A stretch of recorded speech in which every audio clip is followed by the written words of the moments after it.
आपके favourite teacher कौन है? विकास दीपकृति सर। महिलाओं का नाम नहीं ले किसी का। महिलाओं में नीतू सिंह है।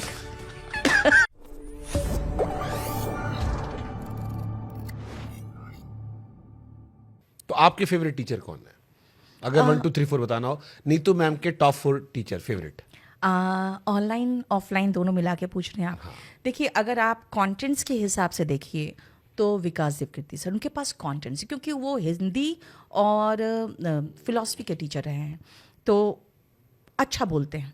अगर आप मास को कैटर करने की बात है तो कहेंगे तो खान सर, क्योंकि उन्होंने एक रिक्शा वाला भी उनका रील देखता है, क्योंकि वो ऐसे लैंग्वेज में बताते हैं कि उससे सब कनेक्ट होते हैं। अलग बहुत ही प्यारा इंसान है, मैं देखती हूँ वो बहुत ही डाउन टू अर्थ है और बहुत अच्छा टीचर भी है। तो ये 3 तो मैं मानती हूँ कि काफ़ी अच्छे टीचर हैं। महिलाओं का नाम नहीं ले किसी का। महिलाओं में नीतू सिंह है। गलत नहीं कहते लोग, औरत ही औरत की दुश्मन होती है। नहीं, महिलाओं में अभी एज सच हो बहुत गया, कोई अब आगे- फेमस नहीं है अब ना। आगे बढ़ा। हाँ, वही तो मैंने कहा, औरत ही औरत की दुश्मन होती है। अच्छा, ये जो नए जेनजी बच्चे आते हैं आजकल, तो क्योंकि आप जब पढ़ी होगी तो हिसाब किताब अलग रहा होगा, अब बच्चे आ गए हिसाब किताब अलग है, तो इनकी शब्दावली में कैसे फिट करते हो अपने आप को? आप भी सीखते हो? अब जेनजी जो है, अब उसके बाद का जनरेशन अल्फा कहलाता है। अच्छा, ये हमको नहीं पता। हाँ, ये मैं बता रही हूँ आपको। तो ये जो है, इनको समझाने के लिए इनका लैंग्वेज आपको बोलना पड़ेगा। अब जैसे हमारे ज़माने में लव बर्ड्स कहते थे, अब ये लोग कहते हैं निब्बा निब्बी, है ना। अब आप अगर किसी को कहेंगे जो बहुत ही ज़्यादा सेक्सुअली इंक्लाइंड होते हैं, उस समय हम लोग उनको परवर्ट कहते थे, अब ये लोग ठरकी बोलते हैं। तो ऐसे शब्द इन लोगों ने इस्तेमाल करना शुरू किया। अब इनके लैंग्वेज में फ्लैम्बॉयंट अगर कहेंगे तो वो हो गए, क्या कहते हैं इसे, फ्लैम्बॉयंट को इन लोग कहते हैं छपरी। हाँ यार, इन लोग का जो लैंग्वेज है ना, इनके लैंग्वेज में क्लास में समझाना पड़ता है इनको। जैसे आपने एक बड़ा अच्छा डेफिनेशन समझाया कि मैं आपकी रील देख रहा था, ब्रेड क्रम्बिंग। वो आज का जनरेशन करता है और हमारा जनरेशन कंफ्यूज्ड हो जाता है कि भाई ये क्या हो रहा है। वो आपको थोड़ा ध्यान देंगे और दिखाएंगे आई लव यू। उसके बाद जब आप अट्रैक्ट होना शुरू करेंगे तो वो किसी और चीज़ में बिजी होंगे, फिर आप अपने काम में बिजी हो जाइए, फिर वो ध्यान देंगे। तो ये क्या होता है, थोड़ा थोड़ा क्रम्स के रूप में, जैसे ब्रेड आप चिड़िया को खिलाते हैं ना जिएंगे ना वैसे। जीने देंगे। मतलब वो है ना कि आपको एक बार में नहीं मारेंगे, धीरे धीरे करके मारेंगे, वो काम कर जाते हैं। ये एक बहुत बड़ा प्रॉब्लम क्रिएट करता है।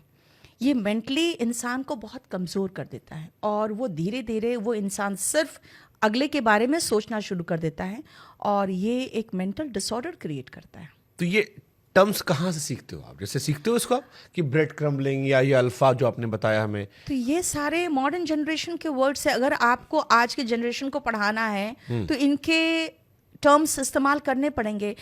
आज हम उस फसल को काट रहे हैं जो 2020 में लॉकडाउन में बोया था, कि बच्चे अपना माइक अपना कैमरा सब ऑफ करके सोते थे और उधर क्लास चल रहा होता था।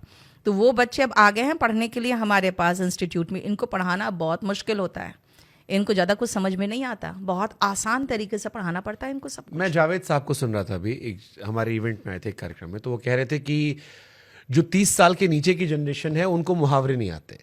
हाँ, वो अंग्रेजी में भी यू नो व्हाट खत्म हो आते हैं, उनकी हर बात में शब्द रिपीट होते हैं। पुराने लोगों में उनके पास शब्दकोश ज़्यादा था, वो अलग अलग शब्दों का इस्तेमाल करते थे, मुहावरों का जिक्र करते थे और उदाहरण ज़्यादा थे उनके पास। नई पीढ़ी में ये समस्या आ गई है, शब्दावली बहुत लिमिटेड हो गई है, क्योंकि नई पीढ़ी पढ़ नहीं रही है। इनके पास अगर इनको कहो कि तुम ये किताब पढ़ो, वो तुरंत यूट्यूब में जाएंगे, उसका बिल्कुल शॉर्ट में सुन लेंगे, 15-20 मिनट में ख़त्म मामला, हमें पता है इस बुक में क्या है। वो इनफैक्ट कोई भी चीज़ में मेहनत करने को तैयार नहीं है। और जब तक आप किसी चीज़ को लिखिए, फिर से उसको करेक्ट करिए, फिर उसमें कुछ और इम्प्रूवमेंट करना है, ये सब हम लोग करते थे, अब नहीं करते लोग। और इनफैक्ट इन लोग को देख के तो अब हम लोग भी वैसे ही होने लगे। अब मैं भी जाती हूँ सीधा ग्रुप में लिखती हूँ कि इस पर ऐसे लिख के दो, और वो लिख के दे देता है। इंटरेस्टिंग। तो ये आपको पता चला कितने टाइप के शिप होते हैं? जैसे आजकल सिचुएशन शिप चल रहा है, अभी क्या टाइप के होते हैं आपको पता है? अब देखिए, नहीं वो तो मुझे नहीं पता, क्योंकि मैं इन सब सिचुएशनशिप वगैरह पर बिल्कुल भरोसा नहीं करती थी। फिर भी कितने टाइप के आपको सिचुएशनशिप हमारे जमाने में बहुत ही गंदा शब्द होता था सिचुएशनशिप के लिए, ये आपको अच्छे से पता है, जो हम ऑन कैमरा बोल भी नहीं सकते हैं। लेकिन हमारा जनरेशन इन सब चीज़ों को ना कभी किया है। और मैं फ्रैंकली बताती हूँ, मैं हमेशा मानती हूँ कि आप अगर बहुत प्यार किसी से करते हैं, प्यार के उफान पे जाते हैं, तब आप किसी तरह की रिलेशनशिप में जाते हैं। और मैं फ्रैंकली बताती हूँ, मुझे नहीं पता कितनी तरह के शिप होते हैं। लेकिन आपको भी सीखना बाकी है अभी। सिचुएशनशिप सुना था तो मैंने कहा ये होता क्या है, फिर देखा ये तो बहुत ही गंदी चीज़ होती है, और हमारे ज़माने में तो उसको बहुत गंदा ही लैंग्वेज बोलते थे। तो ये आजकल मॉडर्न ज़माने में चल रहा है। छोटे शहर के जो बच्चे आते हैं, दिल्ली बम्बई, वो तो लड़कियों से बात भी नहीं कर पाते हैं, उनमें कॉन्फिडेंस लाने के लिए आप क्या करते हो? देखिए, हमें उनमें ज़्यादा कॉन्फिडेंस लाने की ज़रूरत भी नहीं होती। मैं रीज़न बताती हूँ। ज़्यादा कॉन्फिडेंस आएगा तो ज़्यादा इधर उधर जाएंगे, वो सीधा चुपचाप से क्लास आए। क्योंकि अब कोई हम लोग जो तैयारी करवा रहे हैं एसएससी वगैरह की, उसमें इंटरव्यू नहीं होता कि उनमें कॉन्फिडेंस लाना ज़रूरी है कि तुम कैसे बात करोगे, कैसे इंटरव्यू फेस करोगे। हमारा है कि बस बच्चा रेगुलर 8 से 9 महीना पढ़ ले, ज़्यादा इधर उधर ना करे, क्योंकि बहुत सारी चीज़ें होती हैं अब बड़े शहरों में जो आपका ध्यान भटकाता है। तो ज़्यादा इधर उधर बच्चे ना करें और बहुत सीरियसली पढ़ाई करें। हम क्लासेस में कोशिश यही करते हैं, मैं हूँ या मेरे बाकी टीचर्स, कि बच्चों को हमेशा कुछ मोरालिटी और ये सब नैतिकता के रिलेटेड बातें करते रहें, ताकि वो बस कंसंट्रेट होकर पढ़ाई करें और जिस मकसद से आए हैं वो पूरा करें और जाए। जब आप तैयारी करने जाता है, कोई बच्चा छोटे शहरों से आकर बड़े शहर तैयारी करता है, क्या तैयारी के वक्त गर्लफ्रेंड बॉयफ्रेंड बनाना आपके करियर के लिए नुकसानदायक हो सकता है? बहुत ज़्यादा, क्योंकि उसमें आप अपने टाइम एंड एनर्जी बहुत अधिक वेस्ट करते हो, और वो आपके मेंटल हेल्थ को भी डैमेज करता है अगर बाय चांस उस समय कुछ ऐसा हुआ। क्योंकि देखिए, आप शुरुआत में बहुत ज़्यादा इन्वेस्ट करते हो अपने आप को, टाइम एनर्जी सब कुछ इन्वेस्ट करोगे, क्योंकि उस समय नया नया प्यार का खुमार होता है। और अगर बाय चांस उसके बाद ब्रेकअप हुआ तो फिर अपने आप को हील करने में बहुत टाइम और एनर्जी लगता है। मेरा मानना है, मैं हमेशा स्टूडेंट्स को यही सलाह देती हूँ, 2 से 3 साल बिना मन भटकाए बस बढ़िया तैयारी कर लो, एक जॉब ले लो, और उसके बाद तुम अगर बोलोगे भी पेरेंट्स को कि मुझे वो लड़की पसंद है, तो तुम्हारे पेरेंट्स तुम्हारी बात भी सुनेंगे और लड़की वाले भी तुमको थोड़ा सा वेटेज देंगे। अदरवाइज बेरोजगार से शादी कौन करता? लड़के तो कर लेते हैं, देखिए लड़कियां नहीं करती। अगर आप अब ये इस बार तो लड़कों का साथ दीजिए आप। नहीं, इस बारे में भी मैंने लड़कों को एक बात समझाया है कि तुम्हें फाइनेंशियली इंडिपेंडेंट होना ज़रूरी है, क्योंकि लड़कियां अपना घर छोड़ के तुम्हारे घर आ रही हैं, तुम अपने घर को छोड़ के कहीं नहीं जा रहे। पहली चीज़, यानी तुमको अपनी वाइफ, बच्चे और पेरेंट्स, इन सबको पालना तुम्हारी जिम्मेदारी बनेगी। दूसरी बात है, अगर आप वर्किंग वुमेन की बात करें तो वो 3 से लेकर 5 साल तक नॉन वर्किंग रहती है जब उसे डिलीवरी होता है। उसके बाद होना चाहिए, उनको काम नहीं करना चाहिए, क्योंकि आप बच्चे पर ध्यान नहीं दे पाते हो। और जो छोटा बच्चा होता है वो मेड का कंप्लेन आपको तब तक नहीं कर पाता है जब तक कि वो बोलना नहीं सीखता है। तो इसीलिए मेड के हाथ में बच्चे को छोड़ के आप काम पे नहीं जा सकते हो। यानी कि आपको शादी के बाद 5 साल तक अपने वाइफ को भी बिठा के खिलाना है। तो मैं मानती हूँ कि लड़कों को एम्प्लॉयड होना तो बहुत ज़रूरी है, बहुत ही ज़रूरी है।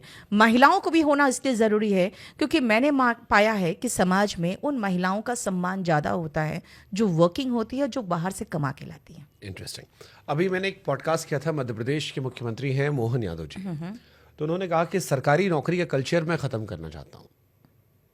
सारी दुनिया भाग रही है, हम स्टूडेंट पॉलिसी भी चेंज कर जाते हैं, जिनको पढ़ना है सिर्फ वही पढ़े। आप सरकारी नौकरी बहुत फोकस करते हो, क्या सरकारी नौकरी सब कुछ है? अगर कोई गवर्नमेंट कहता है कि हम सरकारी नौकरी से लोगों को हटाना चाहते हैं, इसका मतलब उनका सबसे पहला जो टारगेट वो ये है कि सरकारी नौकरी में वैकेंसीज कम करना। पहली चीज़ मैं ये मानती हूँ।